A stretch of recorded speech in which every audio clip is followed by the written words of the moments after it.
বিসমিল্লাহির রহমানির রহিম। সুপ্রিয় শিক্ষার্থীবৃন্দ, আসসালামু আলাইকুম।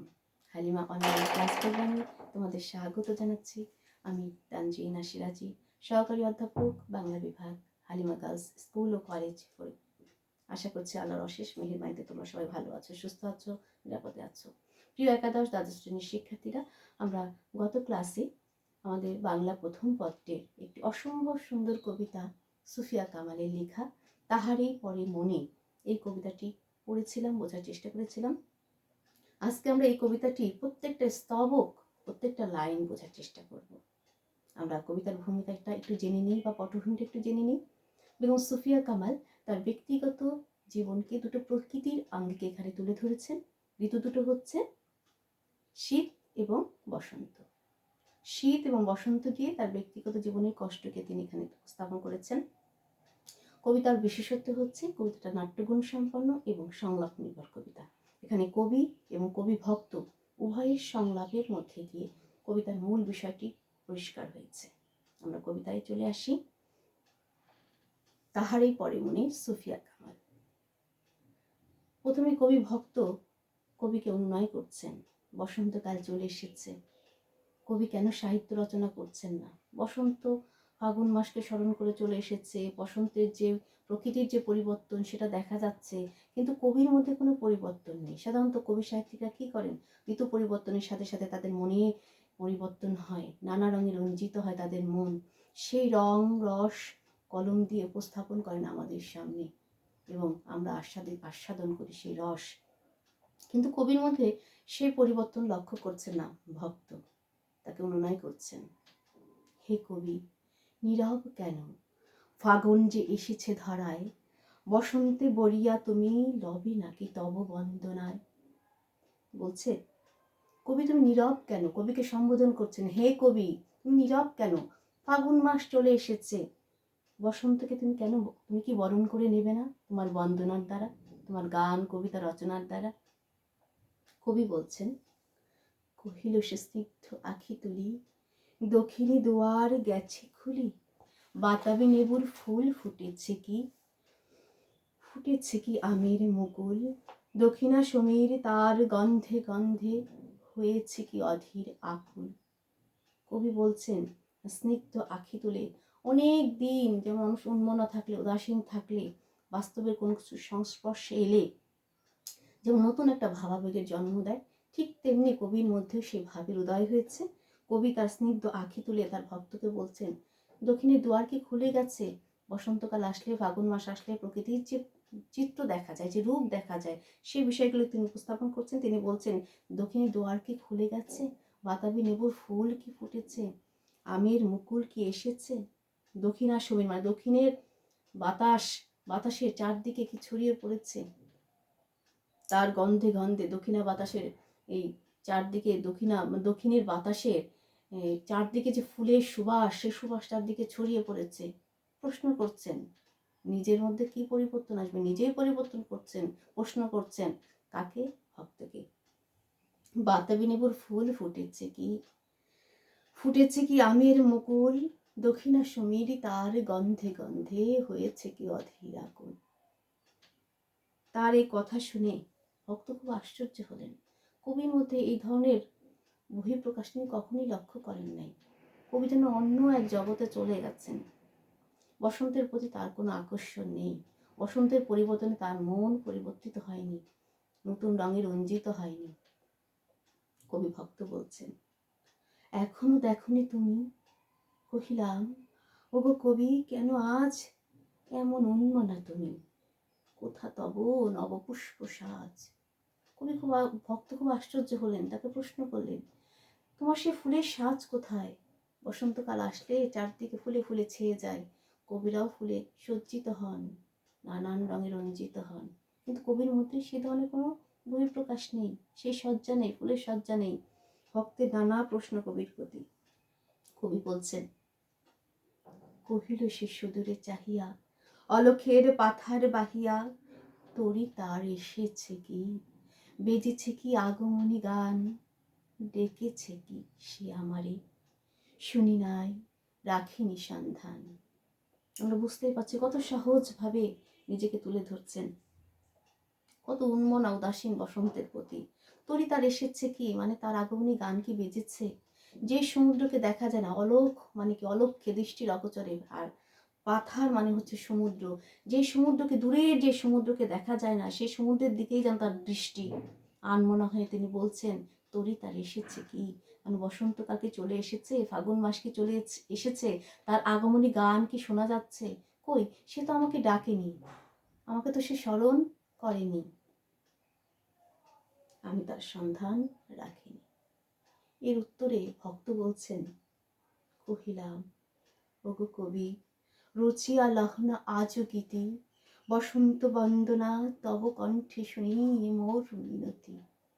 ভক্তের মিনতি, ভক্তের আবেদন, কবি তুমি আজ বসন্তের বন্দনা করো, বসন্তের গান রচনা করো, কবিতা রচনা করো। তুমি কেন করছো না? আমার আকুল নিবেদন, তুমি বসন্তের বন্দনা করো। কহিল সে মৃদু মধুস্বরে, নাই হলো না হোক এবারে, আমারে গাহিতে গান বসন্তের আনিতে বলিয়া, রহিনি তো সে ভুলেনি তো, এসেছে তা ফাগুনে সরিয়া। কবি বলছেন, নিজেকে এড়িয়ে যাওয়ার চেষ্টা করছেন। কবি বলছেন, আমি যে বসন্তের বন্দনা করি নাই, তার জন্য তো কোনো কিছু থেমে নাই। বসন্তকালে ফাগুন মাস এসেছে, প্রকৃতির স্বাভাবিক নিয়মে যা যা হওয়ার সবই হয়েছে, আমার জন্য তো কোনো কিছু থেমে নাই। না হোক, নাই বা এবার আমি বসন্তের বন্দনা করলাম। ভক্ত খুবই আহত হলেন কবির এই কথা শুনে। বললেন, কহিলাম, ওগো কবি, অভিমান করেছ কি তাই, যদিও এসেছে তবু তুমি তারে করিলে বিধায়। বলছে ভক্ত, বসন্তকাল ঠিক আছে, তুমি যা বলেছ ঠিক আছে, বসন্তকাল প্রকৃতির স্বাভাবিক নিয়মে এসেছে, ফাগুন মাস এসেছে, ফুল ফুটেছে, পাখি ডেকেছে, দক্ষিণা সমীর গন্ধে, দক্ষিণা সমীরে ফুলের গন্ধে গন্ধে চারদিকে ছড়িয়ে পড়েছে, সবকিছু ঠিক আছে। কিন্তু তুমি যে বসন্তের বন্দনা করো নাই, তাতে সবকিছুই বিফলে গেল। আর বসন্ত যে স্বাভাবিক নিয়মে চলে এসেছে, তুমি কি তার জন্য অভিমান করেছো? কিন্তু তুমি যে অভিমান করেছো, বসন্তের বন্দনা করো নাই, সব কিছুই বিফলে চলে গেল। এই যে ফুল, এই যে পাখি, এই যে আমের মুকুল, এই যে দক্ষিণা সমীর, সব কিছুই বৃথা গেল। কবি বলছেন, কহিল সে পরম হেলায়, বৃথা কেন, ফাগুন বেলায় ফুল কি ফুটেনি শাখে, পুষ্পারতি লভিনী কি ঋতুর রাজন, মাধবী কুড়ির বুকে গন্ধ নাই, নাহি করে নাই অক্ষর বিরচন। বলছে, বৃথা হবে কেন, যেন খুব অবহেলায়, পরম হেলায়, মনে হয় এই বিষয়টি নিয়ে তার কথা বলতেই ভালো লাগছে না, পরম হেলায় তিনি বলছেন, বৃথা হবে কেন। ফুলের পুষ্পের বন্দনা কি ঋতু রাজন, মানে ঋতু রাজা, আর পুষ্পারতি মানে হচ্ছে পুষ্পের আরতি, পুষ্পের বন্দনা। তো ঋতু রাজা মানে বসন্তকালকে পুষ্পের বন্দনা গ্রহণ করেনি। মাধবী কুড়ির বুকে গন্ধ নাহি, আমরা জানি মাধবী যে ফুল বা লতা, তার ঘ্রাণ মানে তার গন্ধ আমাদেরকে বিমোহিত করে। তো কবি বলছেন, মাধবী কুড়ির বুকে গন্ধ নাহি, ফাগুন মাস আসলে যে মাধবী কুড়ির গন্ধে আমরা বিমোহিত হই, সে গন্ধ নাহি, গন্ধ তো ঠিকই এসেছে, করে নাই অক্ষর বিরোচন। অক্ষর বিরোচন মানে হচ্ছে অঞ্জলি বা উপহার রচনা। তো বলছেন, বসন্তকাল আসলে যে নানা রঙের ফুল ফোটে, নানা রঙের ফুল এবং তার সৌরভ দিয়ে বসন্তকে কি হয়, উপহার দেয় প্রকৃতি। তো সেটা তো সব কিছুই ঠিক আছে, আমার জন্য কোনো কিছু তো থেমে নেই। ভক্ত বলছেন তার উত্তরে, হোক, তবু বসন্তের প্রতি কেন এই তব তীব্র বিমুখতা। কহিলাম, উপেক্ষায় ঋতুরাজে কেন কবি দাও তুমি ব্যথা। ভক্ত বলছেন এখানে যে, ঠিক আছে, তোমার কথা মেনে নিচ্ছি, তারপর তুমি বসন্তের প্রতি কেন এত বিমুখ, কেন এত উদাসীন, বসন্তকে কেন তুমি এত অবহেলা করছো, উপেক্ষা করে তুমি ঋতু রাজা বসন্তকে কেন কষ্ট দিচ্ছ। কবি এবার তার মূল, এই কবিতার যে মূল বিষয় বা তার মনের যে গুরু ব্যথা, বেদনা, কষ্ট, সেটা প্রকাশ করছেন। এতক্ষণ তিনি উদাসীন ছিলেন, বলতে চাচ্ছিলেন না, এড়িয়ে যাচ্ছিলেন, কিন্তু এখন তিনি ভক্তের চাপে, ভক্তের অনুরোধে, ভক্তের মিনতিতে তার নিজের জীবনের যে কষ্ট, সে কষ্টটা তিনি প্রকৃতির সাথে মিলে কিভাবে উপস্থাপন করলেন, শোনো। কহিল সে কাছে সরে আসি, কুহেলি উত্তরি তলে মাঘের সন্ন্যাসী, গিয়াছে চলিয়া ধীরে পুষ্প শূন্য দিগন্তের পথে রিক্ত হস্তে, তাহারই পরে মনে ভুলিতে পারি না কোনো মতে। কুহেলি মানে হচ্ছে কুয়াশা, উত্তরি মানে হচ্ছে চাদর, আর মাঘের সন্ন্যাসী হচ্ছে শীত। কবি বোঝাতে চাচ্ছেন শীতকাল চলে গেছে, শীতকাল কুয়াশার চাদর গায়ে দিয়ে ওই পুষ্প শূন্য দিগন্তের পথে রিক্ত হস্তে শূন্য হাতে চলে গেছে। পুষ্প শূন্য পথ কি? আমাদের জীবনের যে পথটায় কোনো আশা নেই, আশাহীন পথ, যেখানে গেলে যে পথ দিয়ে হাঁটলে মানুষ জীবনের কোনো আশাকে খুঁজে পায় না, মনে হচ্ছে বাঁচা এবং না বাঁচা একই। কবির কাছে সেই সময়টা ঠিক এরকমই। কবি বলছেন কুয়াশার চাদর গায়ে দিয়ে শীত শূন্য হাতে চলে গেছে পুষ্প শূন্য দিগন্তের পথে, কিন্তু আমি সেই শীতকে কিছুতেই ভুলতে পারছি না, বারবার আমার তার কথা মনে পড়ে যাচ্ছে। এভাবে তিনি তার মনের একান্ত কষ্টকে প্রকৃতির আঙ্গিকে তুলে ধরে কবিতাটা শেষ করলেন। প্রিয় শিক্ষার্থীরা, আমরা কবিতাটা বারবার পড়বো। আমি গত ক্লাসে বলেছি তোমরা কবিতাটা বারবার পড়বা, যে কোনো কবিতা না, শুধু গল্প প্রবন্ধ বারবার পড়তে হবে, শব্দার্থ টিকার সাহায্য নিয়ে বারবার পড়তে হবে, তবে কিন্তু সেটা আমরা অনুধাবন করতে পারবো, বুঝতে পারবো। এই কবিতার মূল বিষয় যেটা আমি গত ক্লাসে আলোচনা করেছিলাম, এখানে প্রকৃতির আঙ্গিকে কবিতার ব্যক্তিগত জীবনকে তুলে ধরেছেন। দুটো প্রকৃতির উল্লেখ আছে, শীত এবং বসন্ত। শীত বলতে তার ব্যক্তিগত জীবনের কষ্টকে তিনি বুঝিয়েছেন, আর বসন্ত বলতে তার জীবনে হয়তো আবার সুখের সময় এসেছে, যাকে তিনি বরণ করতে পারছেন না।